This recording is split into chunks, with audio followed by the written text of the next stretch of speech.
அருட்பெருஞ்சோதி அருட்பெருஞ்சோதி தனிப்பெருங்கருணை அருட்பெருஞ்சோதி திருவருட்பிரகாச வள்ளலார் திவ்ய திருவடிகளே சரணம்.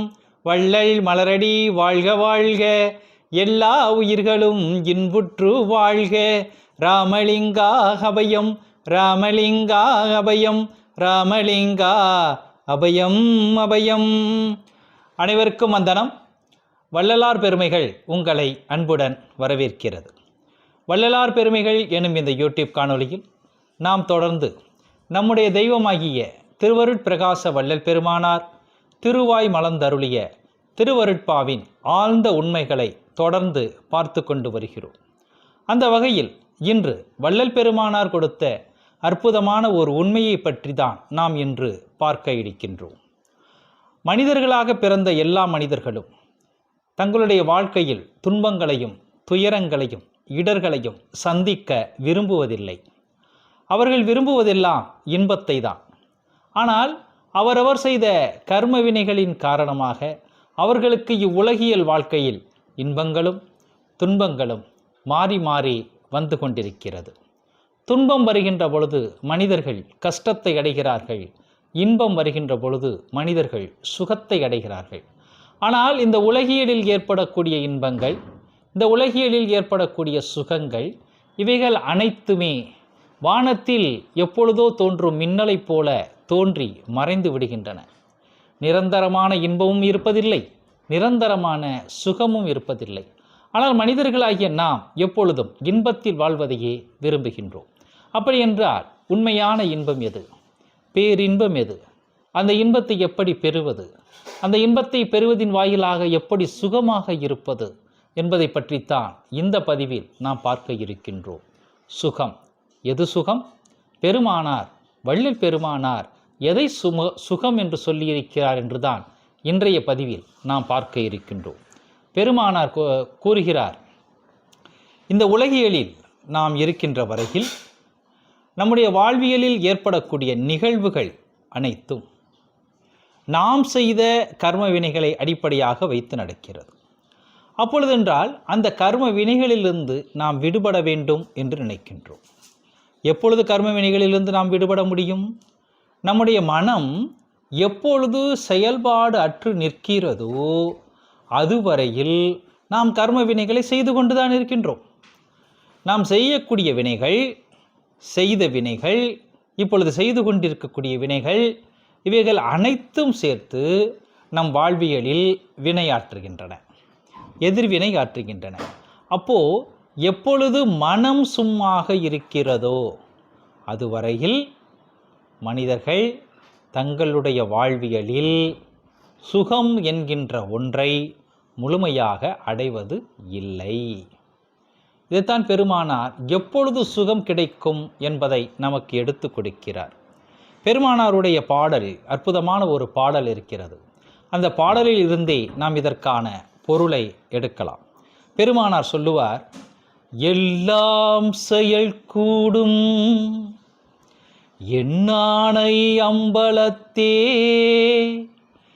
எல்லாம் வல்லான் தாளையே ஏத்து, இன்று வருமோ நாளைக்கே வருமோ அல்லது மற்றென்று வருமோ அறியேன் எம் கோவி, துன்றுமளவெம் மாயையற்று வெளிக்குள் வெளிகடந்து சும்மாயிருக்கும் சுகம், துன்றுமளவெம் மாயையற்று வெளிக்குள் வெளிகடந்து சும்மாயிருக்கும் சுகம். எப்பொழுது அந்த சுகம் கிடைக்கும்? சும்மா இருக்கின்ற பொழுது அந்த சுகம் கிடைக்கும். சரி, எது சும்மா இருந்தால் அந்த சுகம் கிடைக்கும்? இந்த உடலா இல்லை மனமா என்று பார்த்தால் உடல் செயல்பாட்டின் காரணமாக சுகம் வராது.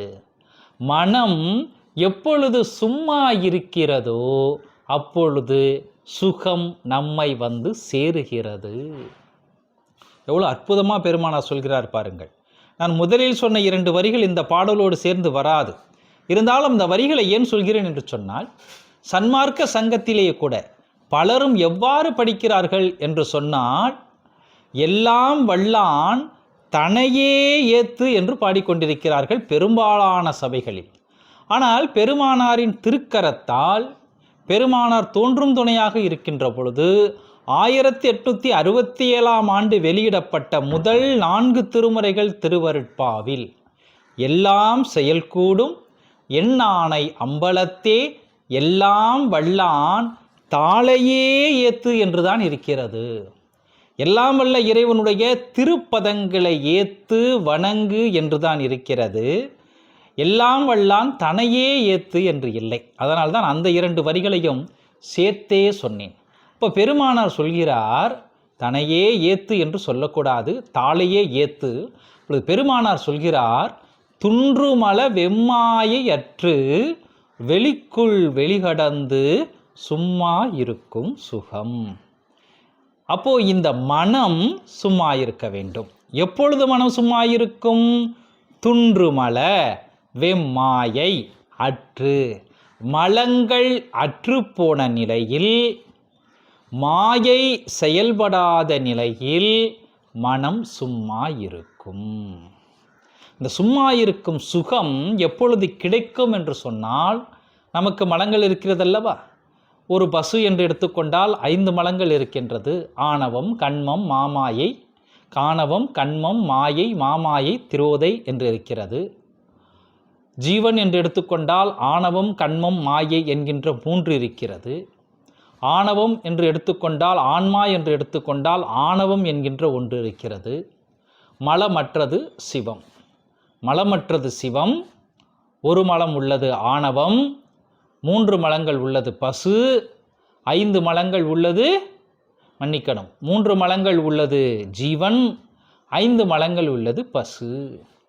இப்போ பெருமானார் சொல்கிறார், துன்று மல வெம்மாயை அற்று, மலங்கள் நீங்கிய நிலையில், மாயை என்று சொல்லப்படக்கூடிய ஆசை நம்மை விட்டு நீங்கிய நிலையில் சும்மா இருக்கும் சுகம் நமக்கு கிடைக்கும். இப்போ சும்மா இருக்கும் சுகம் எப்பொழுது கிடைக்கும் என்று சொன்னால், மனம் சும்மா இருக்கின்ற பொழுது கிடைக்கும். சரி, இந்த மனம் எப்பொழுது சும்மா இருக்கும்? மலங்கள் போயிடணும், மாயை ஆசை போயிடணும். அந்த நிலைக்கு பேர் என்ன என்று கேட்டால், பெருமானார் அந்த நிலையை பரநாத நிலை அனுபவம் என்று சொல்கிறார். அந்த பரநாத நிலை அனுபவத்தில்தான் மனம் செயல்பாடு அற்று நிற்கும்.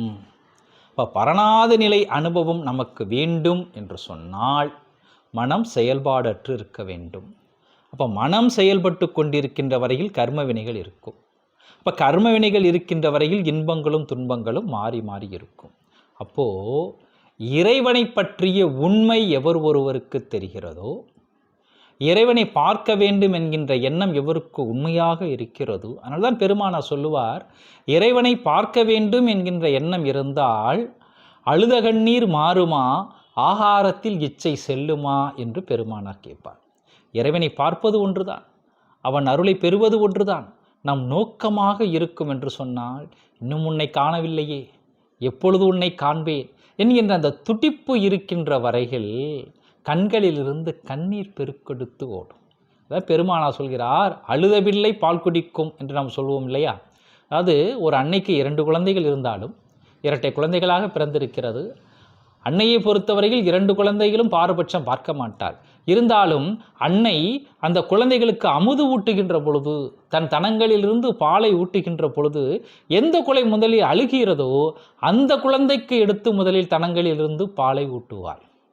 இப்போ அழுத பிள்ளை பால் குடிக்கும் என்று சொன்னதைப் போல இறைவனை எப்பொழுது அடைவது என்கின்ற கண்ணீர் இருக்கும் என்று சொன்னாள். அதேபோல் பெருமானார் சொல்ற, ஆகாரத்தில் இச்சை செல்லுமா? சாப்பிட்டுக்கிட்டே இருக்கிறோம். பிறந்ததிலிருந்து ஒருவேளை மரணம் அடைந்து விட்டால், மரணம் அடைகின்ற தருவாய் வரையில் நம்ம என்ன பண்ணிக்கிட்டு இருக்கிறோம்? ஏதாவது ஒன்று சாப்பிட்டுக்கிட்டே இருக்கிறோம். அதான் பெருமானார் கேட்குற, ஆகாரத்தில் இச்சை செல்லுமா? சாப்பிடணும்னு என்னமாவது தோன்றுமா அப்படின்னு கேட்குற. அதாவது அந்த அளவிற்கு வைராக்கியம் இருக்க வேண்டும். அந்த அளவிற்கு வைராக்கியெல்லாம் இருந்தால்தான் அந்த சுகத்தை நம்மால் பெற முடியும். சுகம் என்பது சாதாரண விஷயம் அல்ல, அது பேரின்ப சுகம், சிவானந்த சுகம். அந்த சுகத்தை நாம் பெற வேண்டும் என்று சொன்னால் மலங்கள் நம்மை விட்டு நீங்க வேண்டும், மாயை என்கின்ற ஆசை நம்மை விட்டு போக வேண்டும், மனம் செயல்பாடற்று நிற்க வேண்டும். அந்த நிலையில் நமக்கு சுகம் கிடைக்கும். அந்த சுகம் சும்மா இருக்கும் சுகம். இந்த சுகம் மட்டும் நமக்கு கிடைத்து விட்டது என்று சொன்னால் அந்த சிவானந்த இன்பத்தில், அந்த பேரின்பத்தில் நாம் எப்பொழுதும் தலைத்து கொண்டே இருப்போம், எப்பொழுதும் வாழ்ந்து கொண்டே இருப்போம். அங்கு இடர்கள் இல்லை, துன்பங்கள் இல்லை, துயரங்கள் இல்லை. பெருமானார் அற்புதமாக ஒரு வார்த்தைகள் சொல்கிறார், எதிரற்ற இன்பத்தில் வாழலாம். பாருங்கள், அந்த இன்பத்திற்கு எதிரே கிடையாது, எதிரற்ற இன்பத்தில் நாம் வாழலாம் என்று பெருமானார் சொல்கிறார். அப்போ இந்த மலங்களும் மாயைகளும் எதை அடிப்படையாக வைத்து நம்மை வருகிறது? இந்த உலகியலை அடிப்படையாக வைத்துத்தான் வருகிறது. நாம் அருளியலை நோக்கி பயணம் செய்வோம் என்று சொன்னால் இந்த மாயையும் இந்த மலங்களும் நம்மை விட்டு குறையும். நாம் உலகியலை நோக்கி பயணம் செய்தோம் என்று சொன்னால் மலங்கள் கூடிக்கொண்டே வரும். ஆணவம் கூடும், மாயை கூடும், பேராசை கூடும், எல்லாம் கூடிக்கிட்டே வரும். அப்பொழுது எங்கு நமக்கு சும்மா இருக்கும் சுகம் கிடைக்கும்? அப்போ இறைவனை அடைவது, இறைவனுடைய அருளை பெறுவது என்று கேட்டால் ஒன்றே ஒன்று, சும்மா இருந்தால் போதும். அது நம்முடைய மனம்.